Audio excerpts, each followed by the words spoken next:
With Sky Sports News, Paul, unmute yourself, away you go. Thanks, Adrian. Hi, Thomas. Hi. Thomas, what are you expecting from Tottenham given the apparent injury crisis, the bad luck with injuries they seem to have at the moment? Well, let's see who can play and who cannot play. It's still 2 days to go, and I'm actually not so much involved in speculations and don't get too involved in predictions who will play and who will not play. We are facing a tough opponent. It's a London derby, and we had a great result in the last season. We will try everything to repeat it. But no matter who plays, some players came also back, and they will do everything to have their players back on the pitch. So we expect a tough side and a big crowd and a great match to play. One of the standouts for this game is obviously Kane versus Lukaku. That's what it's been billed at in some quarters. Do you see many similarities between the players? Well, there's one big one. They score decisive goals, and they love scoring, and they always did score no matter in which competitions. So that is the similarity. Apart from this, they're very different players, very different style of play, and we need to focus if Harry Kane plays on how to defend, where to close him down, maybe close the deliveries down, because once he has the balls, he's one of the most dangerous guys in the world to finish attacks. He's fantastic in conversion, and there are some players around him who deliver well and who can also be decisive. Let's see if Heung-min Son can play. He will be for sure out there on the pitch, also very dangerous. And we have also some guys around Romelu who are able to serve and deliver good performances. And in the end, it's a team effort, and it will always be like this. Have you got Christian Pulisic or N'Golo Kante back with you, or any fresh injury concerns? No fresh injury concerns. It's good news. Christian is in individual training and trying to come back and as fast as possible to team training, so he will not be in the squad. And N'Golo is back and back in full shape and ready to play. It's been a tough week for Rene James. He posted that footage on his social media account. Yeah. So what have you said to him? Well, it was pretty shocking to all of us, and to hear the news and then to see the footage. There's not much to say. I think that it's a given that we support him. The club is very supportive, and we are supportive emotionally, and in the end we are here to sometimes it helps to focus on something else, to that not everybody tries to help you and wants to talk with you about it and again and again and again. Sometimes it helps to keep the focus on the game and on training and on what to do to have the best distraction. But it's clear that everybody here supports him, and that's it. Last one, please, Paul. Antonio Rudiger has been excellent for you, along with many players this season and over the course of the end of last season as well.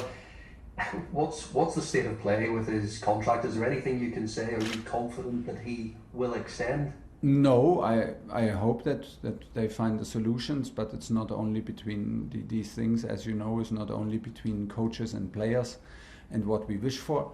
And that's why it's between in the moment it's between the club and the players and the agent. So we hope that they find a solution, and everything I can say that like you said, he plays excellent since a long time, very consistent on a very high level. I feel him very calm, very focused, and obviously not a distraction for him. So everything is in place, and give the things the time they need. Sometimes needs a bit longer. Sometimes things get very fast. But there's nothing new, no news from my side. And I think that Tony feels very, very good at Chelsea. He feels the respect from his teammates, and he feels the importance that he has in the team and in the squad. Well deserved, because he delivers. He feels the love from the supporters when he plays. He's in the strongest league in Europe in a big club. So not many reasons to change that, but in the end it's like I said, between him and the club, and it's in good hands. I'm calm and relaxed. Whatever has to happen will happen. John Southwood, 5 Live. Hello Thomas, how are you? Hi, I'm good. You've won the last 2 games, but is it fair to say that as a team you have to be your best in the 2 games? And if so, why is that? Yeah, but it's I think it's pretty normal. I did not expect us to be at our top level in early September, and not after this particular pre-season, after a long Corona period, after this particular pre-season, and after national break. I did absolutely not expect the very best game from us as a team. So for me, in the moment, is more important that we are competitive, that we show a certain mentality, and that we play relentless, and we have belief to overcome difficult minutes and games and periods within games. We have to admit that Aston Villa and Zenit played on their top level. So this is also what we have to accept and respect, that opponents are strong and competitions are hard. It's a good thing that we are able to win. It's tough in the moment to win for us. Things are not easy, but it's nothing to worry. We have things to improve in the rhythm of the game, in the understanding of the rhythm, in the accelerations, in the counter pressing after ball loses. So there is stuff to improve. Today we had a fantastic training session and used the time together to prepare this and to focus on these things. It's a good thing when you are able to win, and not by pure luck, but when you are able to compete, when you fight through hard matches, when you can win important matches, and still everybody is aware that we can and have to improve. And this is where we are right now, and we have still a long way. The season has just started yet, and it's not a surprise that the engine is not running like as smooth like maybe in the end of last season. It takes its time, but I feel us very competitive on a high level.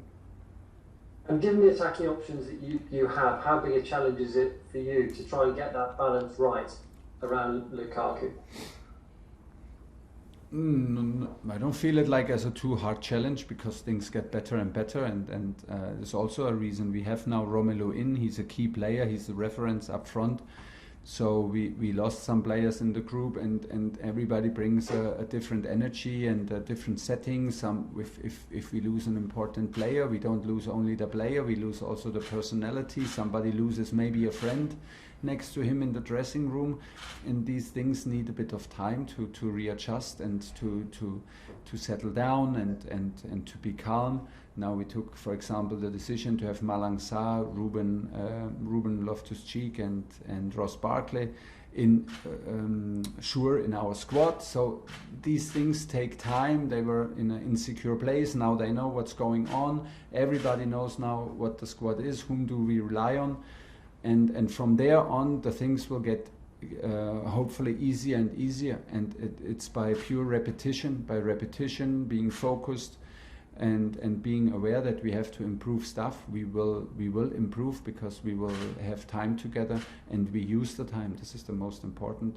And when is it happening? Here in Cobham, every single day, and this is what we're up to, and that's why I'm very positive. You mentioned Tottenham a moment ago, but you have to say it does look quite a good time to play them. They obviously played in Europe last night. They've got plenty of new injuries. They've got a new manager who's obviously trying to bring his ideas in as well. It's always a good time to play Tottenham, because it's a big match and big rivalry. So it's one of the matches that you want to play. So it's always a good time. I don't think in these kind of patterns if it's a good time because of manager in, manager out, players in. You never know. You never know the effect out of it. So they have a new manager that brings new energy. They had a fantastic start with a win at home against Man City. They created an atmosphere in the stadium that they were able to beat Man City and they played relentless and hardworking, and this is what they did. So we expect him to do the same against us, and that's why we expect a tough opponent. But it's an exciting match here in London, and we're happy to be part of it. I find us competitive. I trust in us, and I think that we need to be on our top level to have a chance to win the game, because that's what we're up to. Moose Talk Sport. Hi Thomas, how are you? I'm good, thanks. You said there that obviously you're not playing, the engine isn't quite running properly yet because it's the first part of the season. Does that make it even more important that Chelsea are hard to beat? So that if you're not playing well, you're still under the chance of winning games, as we've seen against Villa and yeah, but not playing well. I would not sign a not playing well. We can do better, but we are a team that's tough to beat, and it's much easier to have results and play better than play good, have no results, and keep the momentum going. It's in the place where we are. It's easier because of course a win helps to have a good atmosphere, to keep calm, to be open for criticism. And this helps, and I think that in the moment I feel that everybody is aware that we can do better. We're not really bad, but we can do better. And in some periods of the game we have very, very good periods. But we have to admit that teams came very well prepared. Aston Villa changed for the first time in years their formation. They played with a fantastic attitude and quality. Zenit changed the formation in a 5-4-1, so they came with a Champions League quality team, but they played like a real underdog in terms of tactical approach. So this needs a bit of time to adapt, because this is what we were up to. We are on a good run in terms of results, and we still are. And so teams come well prepared and make life very, very difficult for us. This is more or less our fault. This is what we deserved. And now we have to find solutions again, and this is what we do. And while we are doing this, we are able to be a team hard to beat, and this is what we want to be. We want to be the team that nobody wants to play against in any competition, and we want to behave like it on Sunday.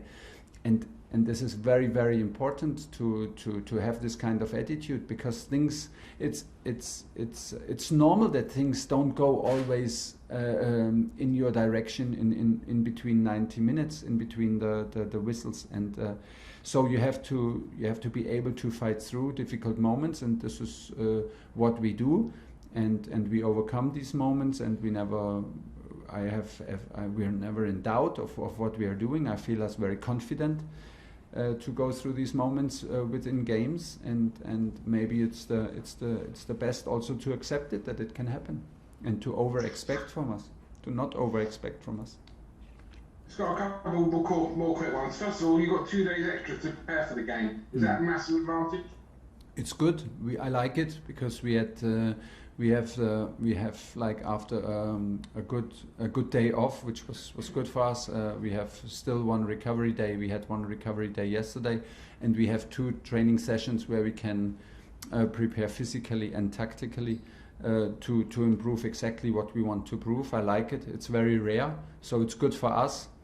But is it an advantage? I think if you go into statistics through over the years, I think you will not find any advantage if a team has 1 or 2 days more off. Sometimes it's good to stay in the rhythm. It depends. But for us in particular, it was good to have the 4 days. And finally, I've been contacting my spies in Germany. They tell me that as a player you were an excellent defender, really, really good, hard defender. You have really bad spies, huh? You should doubt your spies. My sources are good. Yeah. So which would you least like to have played against as a player, Thomas? Harry Kane or Romelu Lukaku? Well, in my times, defending, I was a sweeper, so I played 10 meters behind the real defenders. So they did the dirty work. So I was the guy to push them into against Romelu, and once the ball is free, I come and steal it and get all the applause from the public, which was not around because there was not a lot of people watching the games where I played.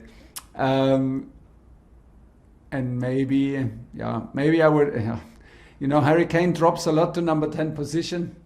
I would have liked it because then I could have given the job to the number 6s and the midfielders. That was not my league, honestly. That was not my league. They would have gone past me easily. So that is. It's good that other guys do this out here. Last question in the broadcast, Nick Pure. Hi Thomas. Hi. Just on Saul. I mean, obviously, you spoke about his debut and how you handled that and he handled that. How's he sort of reacted since? And because you said obviously, you sort of said it, you took it upon yourself. Yeah. What happened there? Has that helped him, deal with that and just understand that those things happen because he's finding his feet and. Yes, he's got plenty of time to get up to his level. Yes, we have guys who experienced the same difficult start here in the team, and this team is a very supportive team. So everybody shared their experiences also from their first matches in Premier League. Me as a coach, the same. When I watched Premier League and when I was at the sideline in my first match against Wolverhampton, this was another level of what I saw even, and I had played already against Premier League teams also in Champions League. So, but it's, if it comes up to you in every 3 days, it's quite impressive, and it's maybe a shock of cultures, and we don't doubt his quality and his ability to adapt. It takes maybe now a bit of time to get it off his shoulders, but the good thing is he is in an age where he does not worry too much. He is self-confident and he is not like it, and the good thing is everybody in the dressing room and everybody in the club knows him very well because we played many times against him, and so there are no doubts. It just needs a bit of time, and the best thing to react is what he did. He trains good and he trains with intensity, and this will him prepare for the next time when he's on the pitch for us. Okay, at the end of the broadcast section,